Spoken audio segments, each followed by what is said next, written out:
I'm Reece at your leisure on Salt Lake's East Bench with Dylan, and we're going hawking for bunnies and birds. Dylan is a young male Harris hawk. He travels around on the fist of his partner, Eric McGill. Well, I love Harris hawks. They're incredible personality. They're very social birds in the wild, so when we work with them in captivity, they have that real social behaviors. They want to be with us more than lots of other birds that are very solitary. With their four-legged partner, grouse, beating the brush, Eric and Dylan are hunting for rabbits, quail, pigeons, whatever might be available. This is the 4,000-year-old sport of falconry. The Harris hawk hunts off Eric's fist, in contrast to peregrine or other falcons that sky hundreds of feet overhead, then dive on their prey. Eric says that kind of falconry is just not feasible on Salt Lake's East Bench. Pretty much nowadays, it'd be nearly impossible to fly a large falcon like a peregrine falcon around a place like this. They require so much space and sky that you may have roads and fences and different obstacles by the time your bird actually goes down on game.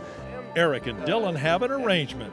Eric will provide food and shelter, and Dylan will hunt and usually return to Eric's fist.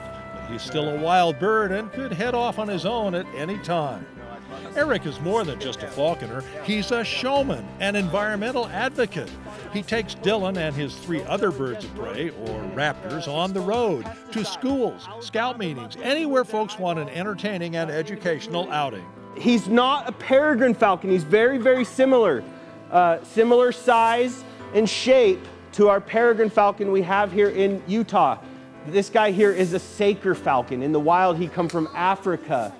And their version of the peregrine falcon. This night, Eric has brought his birds to the Cub Scout pack meeting at St. Ambrose Church. He wows the crowd. I started raising this guy. With this gorgeous young bird. This is a barn owl. This is Summit the barn owl. And like I said, he was just a baby this year. 6 months old, fully grown now. Birds grow really fast. I've always been into birds and wildlife and falconry ever since I was a kid. Decided 2 years ago just to really follow my dreams and my passions. Started Earthwings, started doing these educational programs. Dylan steals the show by flying around the room. Once a bird is trained, it's not like it's trained forever. I have to keep working with them. If I stop working with the birds, they'll start reverting back to their wild tendencies, their wild nature. So I have to spend hours and hours a day. It requires, again, a lot of discipline. Eric is a big hit at public events such as Saturday Market at Pioneer Park, where patrons love to have their pictures taken with the birds, including this not a great horned owl.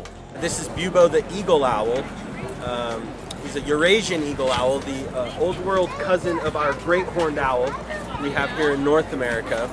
They're the largest species of owl on the planet. There'd only be one owl bigger than this guy, and it'd be his wife, the female eagle owl. He's got about a 5-foot wingspan. She'd have a 7-foot wingspan. Eric uses these programs to advocate for preservation of open space for wildlife. He says he is losing many of his favorite hawking grounds. We're losing a lot of it. Just in my lifetime, 30 years watching development along here on the East Bench of Salt Lake, it changes, and every year I see a change. And whether he is hunting or just exercising Dylan, Eric just can't get enough of these excursions into the wild. Anytime I can be out connecting with nature is a good day for me. Reece at your leisure in Salt Lake City.